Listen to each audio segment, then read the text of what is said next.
Good afternoon, Washington State. It's another beautiful Tuesday afternoon in Kitsap County, and you are joining us right here at Bremerton-Kitsap Public Access Studios. I'm Ash Black, thanking each and every one of you from the bottom of my big black heart for tuning in to another episode of Afternoons with me, Ash Black. Today we have another exciting episode for you, but before we get started, just a quick reminder to ring that bell by clicking the like and subscribe button below, or by setting your reminder at home to record each and every one of our amazing broadcasts. Today's guest is the co-founder of the Workforce Ready Initiative, an organization that's been pivotal in redefining career paths and empowering individuals to navigate the job market right here in Kitsap County. So remarkable, and this is true, everyone, that they even found a job for my house plant.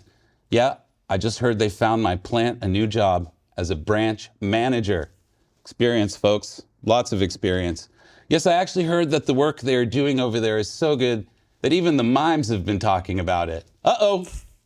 Okay, let's get serious. Our guest today is none other than Kristal Thomas, the driving force behind the Workforce Ready Initiative here in Kitsap County. She's a mover, she's a shaker, and she's shaken up the entire workforce landscape right here in our great state.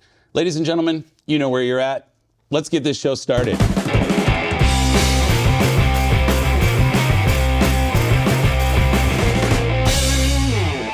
Kristal, welcome to the show.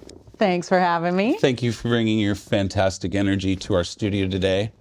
I was hoping maybe you could tell us a little bit about yourself. Where did you find your calling in workforce development? About 10 years ago, I came across the previous owner of Express Employment Professionals at a networking meeting, the Kitsap Business Forum that was part of the chamber, and started talking to him about maybe a new career, and instead he sold me his business. So he's like, no, I really think you would be fantastic in recruiting, so how about you buy mine? And here I am 10 years later. My anniversary will be on the 29th of June. And that was the start of Express Employment. That was the start of me owning it. It's been here in the community since 1986. Okay, and as far as the Workforce Ready Initiative goes, why don't you tell me a little bit about how that got started? So the Kitsap Business Forum that I had met the previous owner of Express at, I was working with them, and we were doing education, all of that for the business community. And each year we would do a nonprofit focus or some kind of social services engagement. And we brought together a panel on homelessness. And there was two statistics that stood out to us on that. One was that many people, especially here in Kitsap County, are working poor, which means they're one car breakdown, one medical issue, one anything away from being homeless. Absolutely. And they're making $18 an hour. Yeah. So that's really shocking. And I know that from working in employment. But the one that really hit us was that in foster care, 50% of the children coming out of foster system, 18 to 24, will be homeless. And 50%. this has been the focus of Workforce Ready. Yeah. So we're like, how can we make a difference as the business community? What can we do that makes a difference in this? And we just started meeting a group of us that were passionate about it and really thrown by those statistics. Yeah. And we worked with Olive Crest, which is the foster care system here in Washington State, and started looking at doing an internship program to bring some of these kids 18 years old, or 16 to 18 really, and start teaching them some of the job skills that they need to actually be employable at a way that they can not wind up being in that working poor category, Absolutely. but actually start moving up or taking some of those working poor and upskilling them into a better paying job. And, I think it's important, to outline for folks with the Workforce Ready Initiative, when I started looking into it, you hear Workforce Ready and you think that this is more of, probably what you do in your regular time with your regular business, helping folks who already have skills find jobs in their industry. Mm-hmm. But that's not what Workforce Ready is about. As a matter of fact, you have several different levels available that kind of help define where people are at mm-hmm. in the workforce, and you help develop them further so that they can not only get the job that they need right now, but achieve something greater mm-hmm. later on. Why don't you tell me about some of these initiatives that truly symbolize what the Workforce Ready initiative is all about? Absolutely. Well, we started doing that level system like you were talking about, and created kind of an interview system to look at the businesses that we're replacing interns with and the interns themselves. Like, what level of readiness did they have for the workforce? Did they have no skills at all, no experience? Or did they have some skills and experience and they were just maybe doing a career change or something like that? And we were working also with those coming out of human trafficking. Yes. And so when we're looking, they don't have a resume. Maybe they were forced to work in a coffee shop or something like that, but they don't have a resume. So how could we help them build a resume? So we created an internship program that was 4 levels. So if they came in that had no viable work experience, we would get them an internship for 100 hours each. And by the end, they would have 4 jobs on their resume to be able to then go out and look for work. So that was our big first initiative. And we placed, I think, 6 total interns that are now working full-time, permanent. And I'll share one of those stories a little bit later. But our biggest initiative came about then when we realized the businesses don't know how to handle this. Yeah. They don't know how to handle when someone's triggered. And all of our interns coming out of some kind of trauma background were going to get triggered if things weren't fair, if things weren't going exactly their way, if they got in a big fight with their partner before they headed out to work and that triggered their abuse issues. They weren't able to show up on time. And so we created a training program that helps teach trauma-informed care management practices for the businesses and supervisors. Yeah. And that's been our big project. Why don't you tell me a little bit about what it's like for a person who's coming out of an environment like that and, trying to reinvent themselves in the regular working world. Tell me a little bit about the isolation that an individual feels when they're in that position. Yeah, absolutely. I can do that by telling my own story. I came from a trauma background, and if anyone's heard of the ACE scores, it's like adverse childhood experiences, you take a score on that, and it's 1 to 10. My score is an 8. So I went through job after job. I was job hopping because if the supervisor didn't treat me well and I got triggered, I walked off the job. If I got triggered at the Starbucks because someone hit on me, I walked off the job. I couldn't go to work that day, right? So what do employees get fired for most often? Attendance. But when you're in trigger, right, when you have all of that fight or flight response come up because of so many things that happened in your childhood, you can't think. The other reason that people get let go from jobs is because they can't remember things, like they're not retaining the training. Right? That's a big one that I get a lot at Express. But when you're in trauma, you can't store memories. So if you're trying to learn a new job, but you're still actively in trauma, you're in an abusive home situation, or poverty counts as one of those, right? You can't store memories. You can't remember how to do your job from one day to the next. So you get let go. So those are some of the things that come up. And as business owners, as supervisors, when we're trying to train someone and we're in a bad mood because our car broke down on the way to work, and we yell at someone or say, God, you just can't remember anything. What is wrong with you? That could be a huge trigger moment that person won't come back to work the next day. Absolutely. Or they'll stop doing as good. They lose their focus and effectiveness. They can't be productive. And those are all things that we see as managers every day. But just think, like, what are business owners saying? People are just lazy. They don't want to work. They have bad attitudes. They have entitlement issues. Like, those are all the things that you hear the business community talk about. Yeah. But most of it's coming from a trauma background. It's not any of those things. I'm really interested in hearing some of the success stories that come out of this program, but I would also before we delve into that, I would like to hear what your experience is in regards to folks that have worked through your program and what it looks like from the perspective of those business owners who have worked with individuals that have graduated from this program. Have their minds changed? What's it like to employ a newly rehabilitated professional? Well, what I would say is the number one thing is resilience, right? So by all stretch of the imagination, I should not be a business owner. I shouldn't own my own house. I could have gone down so many different paths, as so many of the people coming through our program have. And it's building that resilience. And sometimes building the resilience is just having someone take a chance on you. Yeah. And just be a little more patient and understanding, and high levels of communication. So I was really lucky that I had a boss that did that for me. So that's what we're doing in our program. So before they ever get placed with an employer, they have had someone, actually I'll tell this story, had an intern in, and she was scared to death of everyone, had this huge amount of anxiety that was going on because of her trauma, and being in the workplace really triggered that. And just working with her, being patient and saying, hey, it looks like you're having a little trouble. Let's just take a break. Let's go outside and take a walk.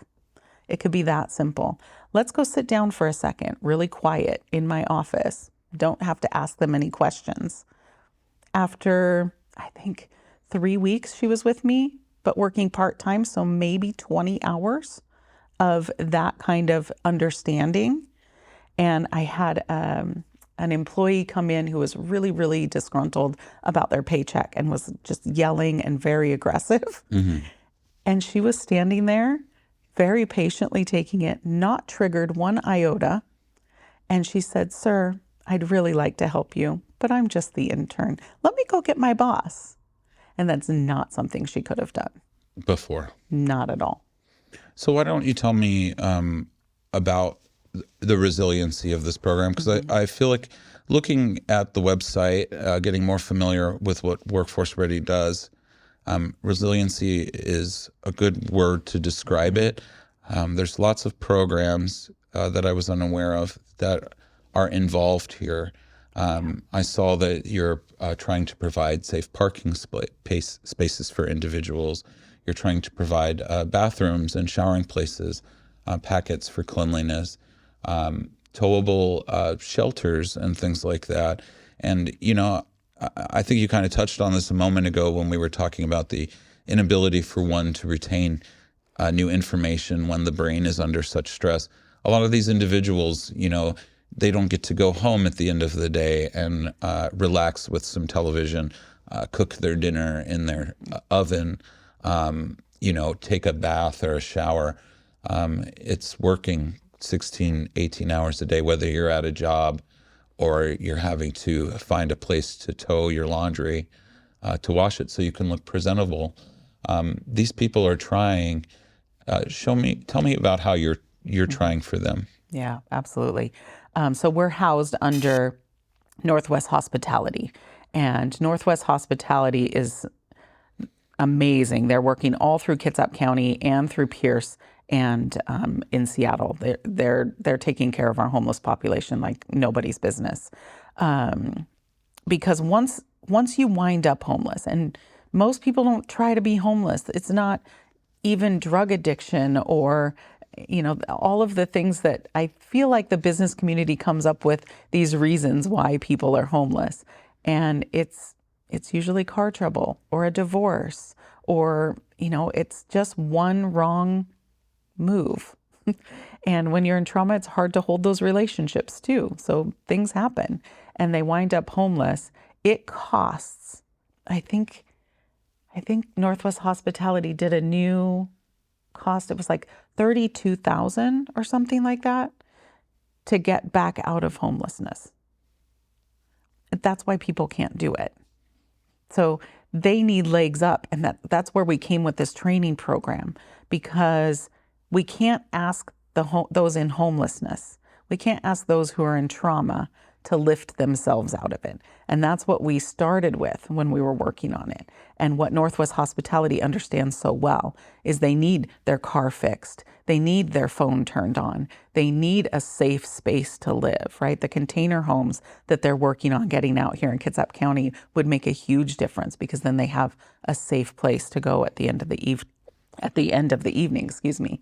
But we have to, in the business community, those of us who have the privilege of having a safe home, those of us who have the privilege of done therapy and can afford therapy, right? It's like we can do the training and learn how to give that hand up and help get them out of that. Because when you have the resilience, once you get out of that kind of fight or flight space, you can make recovery so quickly and things start falling into place when you can hold that job. Well, I have to say, learning about these programs was definitely eye-opening to me. I see the need immediately for each of these programs. And so this type of innovation, I think, is applaudable. I want to personally thank you for what you guys are doing there. I will say it did not escape me, though, that some of these programs are incredibly underfunded.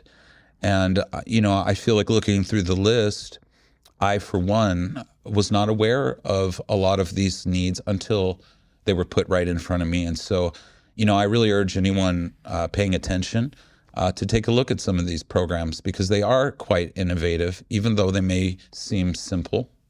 But they could really use the help of the public's attention. Well, absolutely. There's not enough money right now. Yeah. Not enough at all.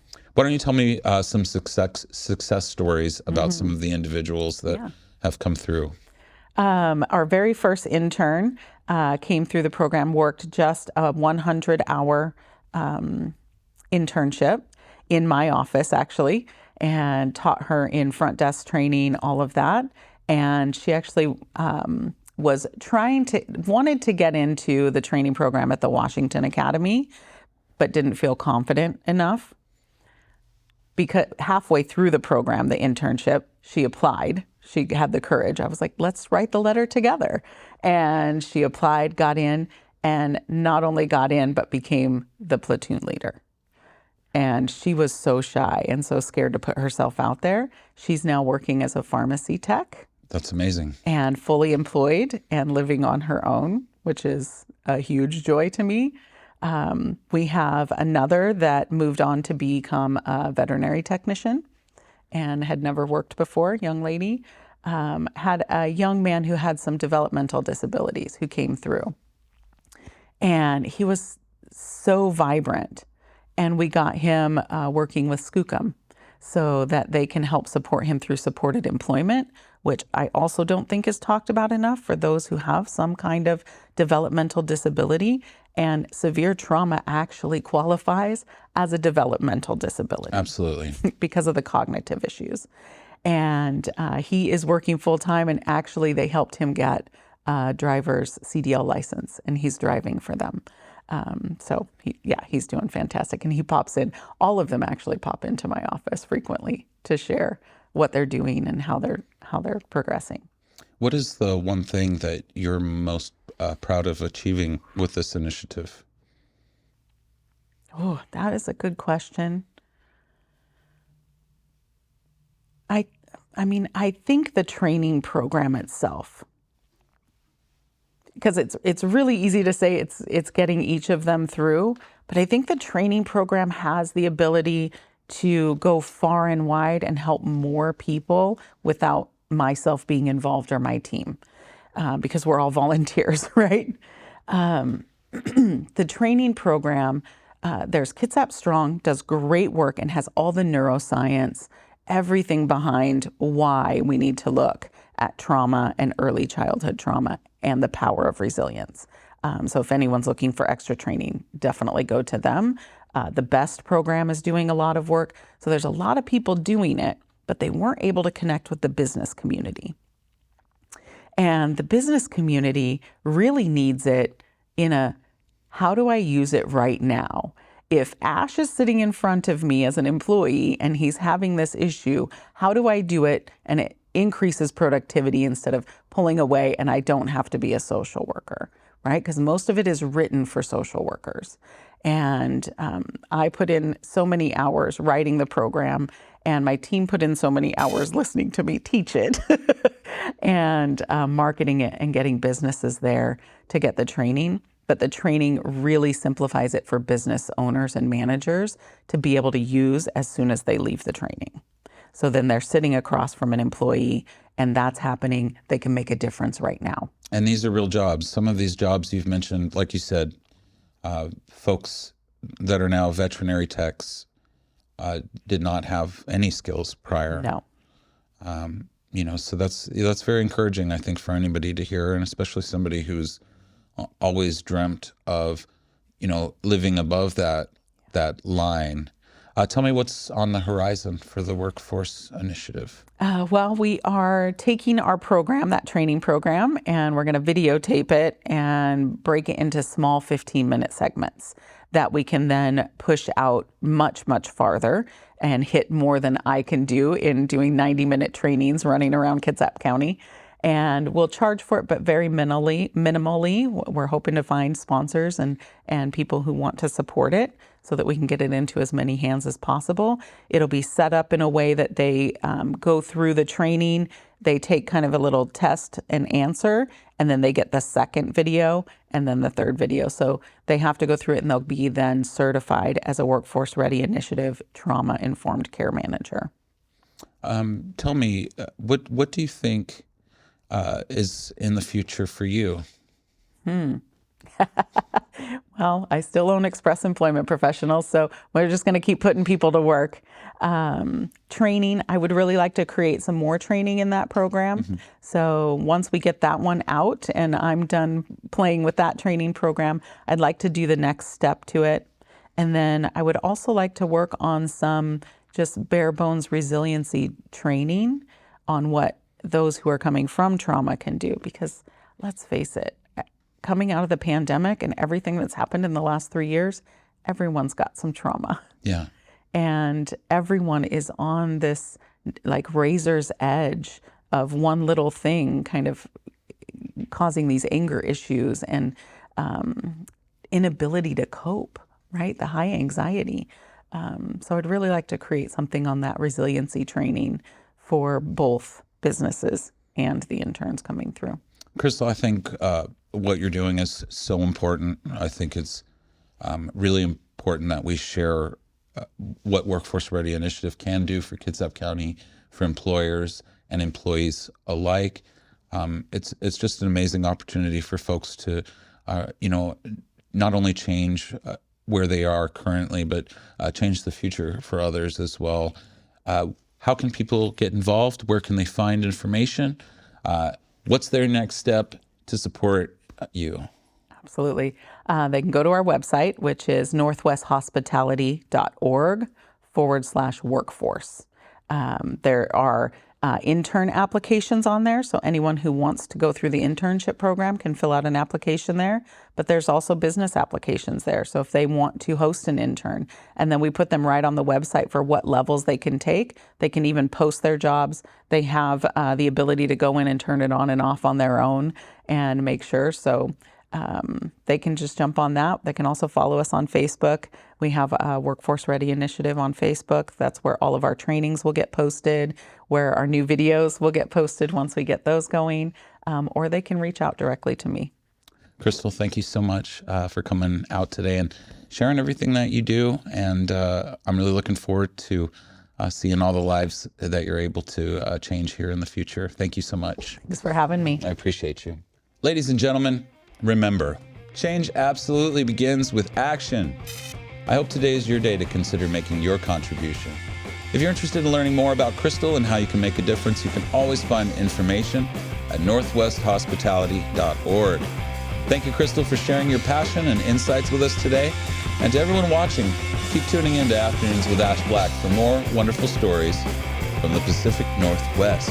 And please, for the love of BCAT, join in on the conversation. We'd love to hear your feedback. afternoonswithash@gmail.com is the email address. or Afternoons with Ash on Facebook.com. We'll catch you next time right here on BCAT.